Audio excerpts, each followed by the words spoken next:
মেহমানরা বিশেষ করে আমাদের বাংলাদেশ জামাত ইসলামের আমির সহ অন্যান্য নেতৃবৃন্দ আজকে তাদের বরিশালে আলহামদুলিল্লাহ সমাবেশ সেই সভাতে তারা আলহামদুলিল্লাহ চরমনাইতে আসছেন। আল্লাহ শুকরিয়া। আজকে আপনারা মেহমানদের আপনারা খুশি যে আল্লাহ রাব্বুল আলামিন যেন আমাদেরকে ইসলামের পক্ষে, দেশের পক্ষে, মানবতার পক্ষে আল্লাহ তোমার ক্যামেরা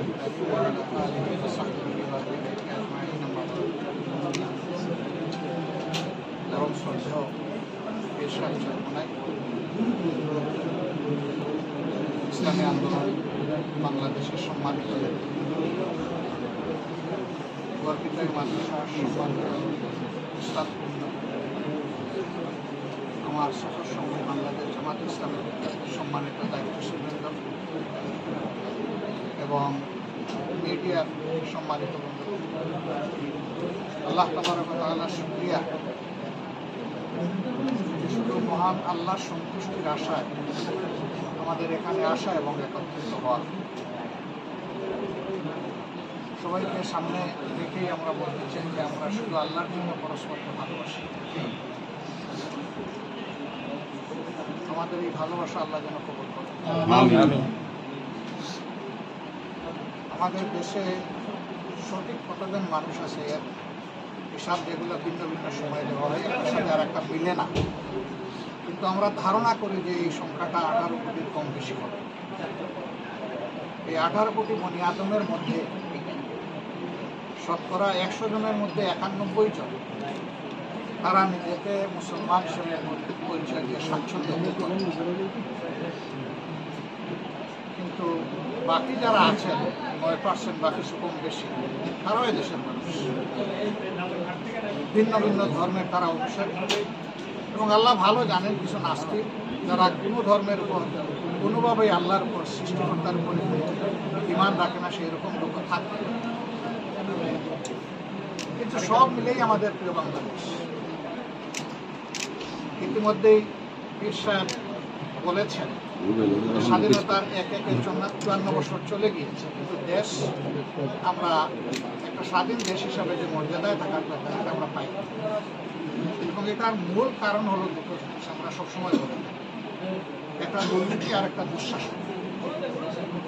যেখানে আল্লাহ তাআলার দেওয়া বিধান থাকবে না, দুর্নীতি সেখানে অবশ্যম্ভাবী, দুঃশাসনও সেখানে দুর্নীতির হাত ধরে আসবে।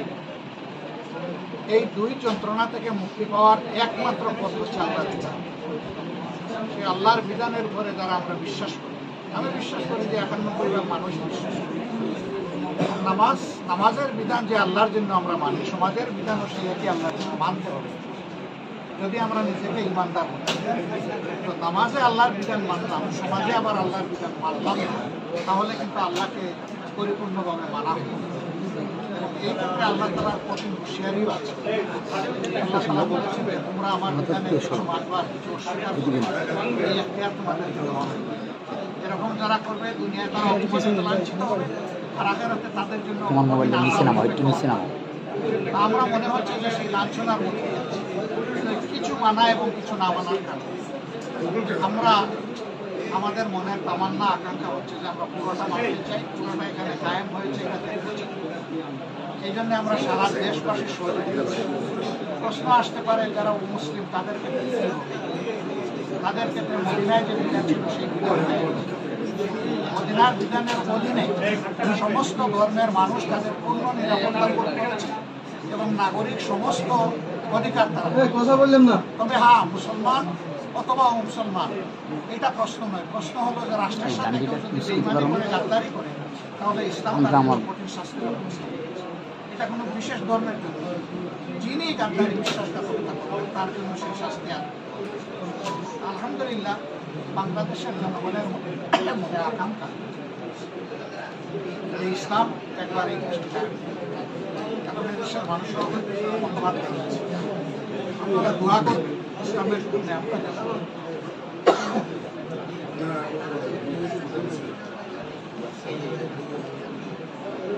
আল্লাহ তাআলার পবিত্র এই বিধানের জন্য, ইসলামের জন্য আমরা যেন দিলটাকে উদার, পরস্পরকে সারা দেশবাসীকে আমাদের দিলে যারা আমরা ইসলামকে আমরা যেন ধারণ করতে পারি। এবং মনে রাখবেন, ইসলামটা শুধু জামাত ইসলামের না, ইসলামটা শুধু ইসলামী আন্দোলনের না, ইসলামটা আল্লাহ তাআলা দিয়েছেন সমস্ত মখলুকের জন্য এবং বিশেষভাবে মানব জাতির জন্য।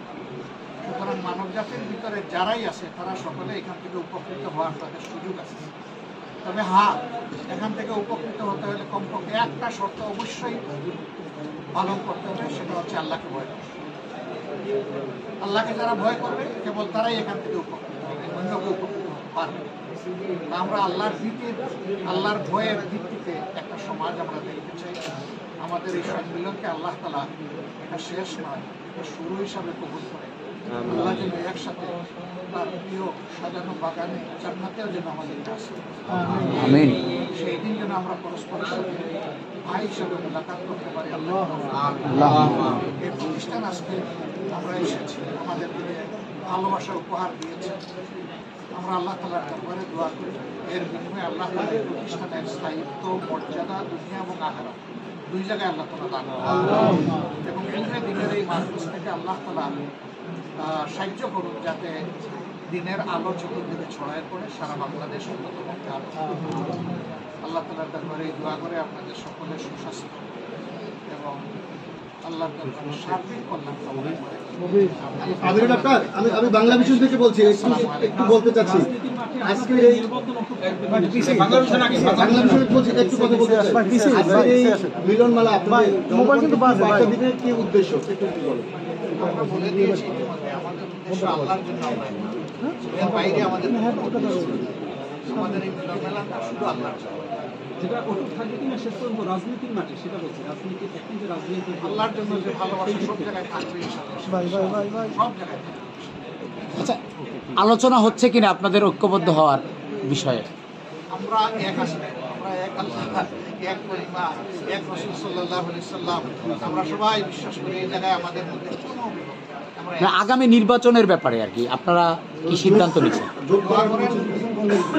জনগণের প্রত্যাশায় দেশের দেশপ্রেমিক ইসলামী জনতার প্রত্যাশা হচ্ছে যে সব কেন্দ্রে যেন একটা বাক্স থাকে।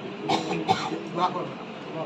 আমরা কি তাহলে ধরে নিচ্ছি যে আগামী জাতীয় সংসদ নির্বাচনে ইসলামী যে সংগঠনগুলো রয়েছে রাজনৈতিক, তারা একসাথে দলগুলো একসাথে ধরে নিবেন কেন? আপনারা দোয়াও করতে থাকেন।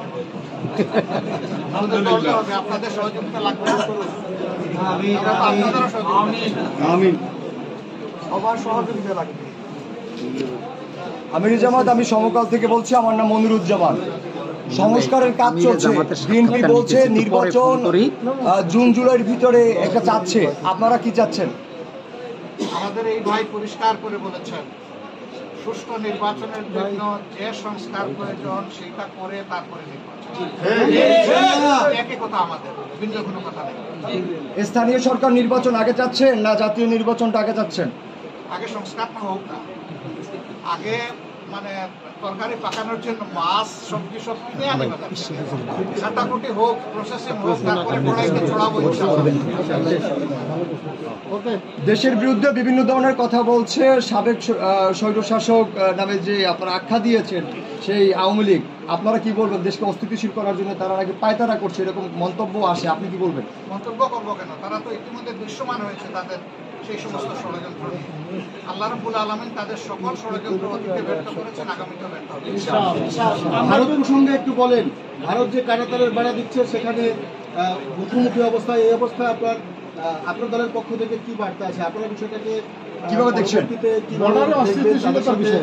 কতটুকু সুসম্পর্ক হওয়ার সম্ভাবনা আছে জামাত সহ? ভারতের ব্যাপারে আপনারা জানতে চেয়েছেন। ভারত আমাদের প্রতিবেশী। ধরে নেন যে আপনার আমার ঘর পাশাপাশি, আমরা কি কাঁটাতারের বেড়া দিয়ে বসবাস করি না? পরস্পরের জন্য পরস্পরের দুয়ার খোলা থাকে না? থাকে। আমরা ভারতের কাছে সেইটা প্রত্যাশা করি। কাঁটাতারের বেড়া এখন বহু আগ থেকে শুরু করেছে, দেওয়া অব্যাহত আছে। এটি আমাদের মূলত যেন পররাষ্ট্রের কাছে একটা প্রশ্ন, আমরা এটা সামনের রমজান, দ্রব্যমূল্য কতটা নিয়ন্ত্রণে আছে বলে মনে করেন? আরো স্বাভাবিক হওয়া দরকার কিনা? অবশ্যই প্রত্যাশা তো থাকবে যে আরো স্বাভাবিক হোক, আরো সহনীয় হোক, দ্রব্যমূল্য আরো কমে আসুক। এটা তো সবার প্রত্যাশা, আমাদের সেই ক্ষেত্রে উদ্যোগ নেব। বেসরকারিভাবে যে সমস্ত উদ্যোগ নেওয়া দরকার সেটাও নেওয়া হোক। কারণ দেশটা তো শুধু সরকারের না, দেশটা আমাদের সবার। এই জন্য সকলের আন্তরিক প্রয়াসটা এক মোহনায় মিলিত হয়ে অন্তত একটা বঙ্গোপসাগর তৈরি করবো, আটলান্টিক মহাসাগর নাই করবো। পীর সাহেবের কাছে আমাদের একটু জানতে চাই যে সামনের নির্বাচন নিয়ে আপনার ভাবনাটা কি একটু আমাদের বলবেন। আলহামদুলিল্লাহ, সেটা তো আমরা আগে পরে সবসময় পরিষ্কার বলেছি। আমাদের ভাই যে কথা বলেছেন, কথা আসলে বাস্তবতা এটাই। আমরা আসলে আগে থেকে বলে আসছি যে ইসলামের পক্ষে যেন আমরা একটা বাক্স পাঠাতে পারি। এই প্রচেষ্টা আমাদের আগে পরে চলছে, এখনো চলছে। আপনাদের সবাই সহযোগিতা এবং দোয়া চাচ্ছি, কারণ 53 বছরে আমাদেরকে ইসলামপন্থী রাজনৈতিক মাঠে যারা আমরা আছি, বিভিন্ন কৌশল আমাদেরকে তারা ডুবে রেখেছে। আসলে এখন 53 বছরের পরে 5ই আগস্টের পরে আমাদের দেশে যে নতুন স্বাধীনতা আমরা পেয়েছি, এর মাধ্যমে আশা করি এখন ইসলামের পক্ষের একটা ভালো ক্ষেত্র তৈরি হয়েছে। সেই ক্ষেত্রে যদি আমরা সময় উপযোগী বিচারই করতে না পারি, তাহলে এটা তো আমাদের জন্য অকল্যাণ এবং দুঃখ। হুজুর, জন্য আমরা সবাই যদি একাত্রিত হয়ে এই দেশ গড়ার ব্যাপারে আমরা কাজ করতে পারি, বিশেষ করে আমরাও দোয়া চাই এবং বিশেষ করে আমরাও দোয়া করছি। হুজুর, আপনি তো পিআর পদ্ধতিতে নির্বাচন চাচ্ছেন, পিআর পদ্ধতিতে নির্বাচনের দাবি করেছেন। সেই ক্ষেত্রে জামাতের আমির মহোদয় কি একমত কিনা এই বিষয়টাই? আমাদের দাবি ওনাদের দাবি একই দাবি।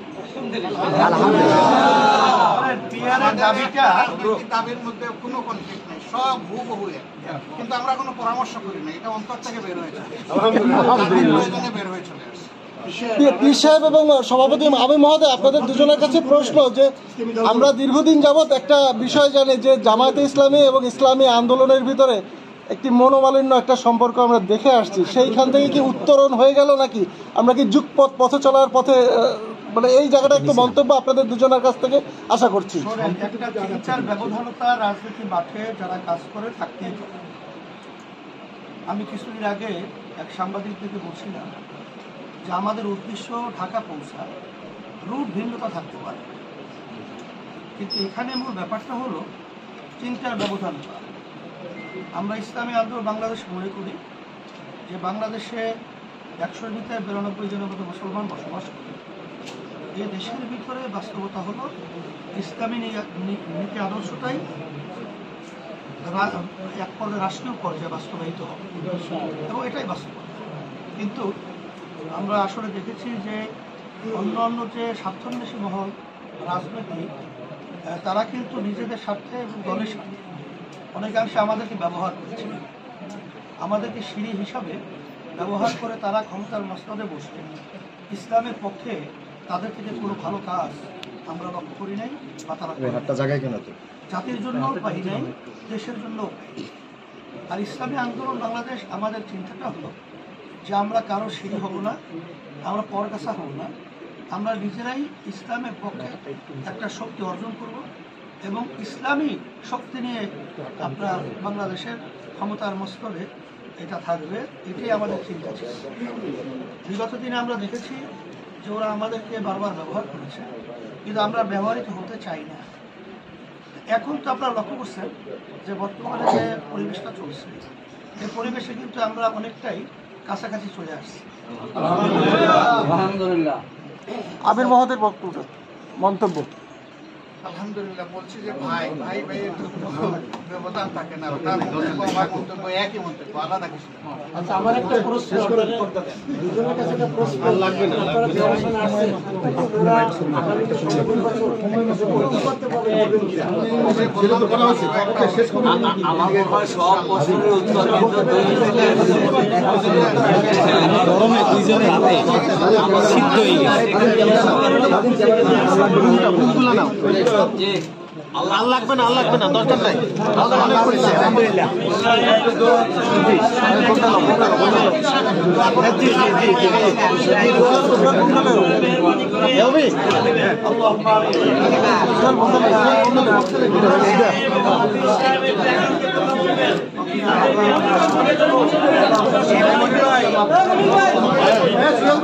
আমরা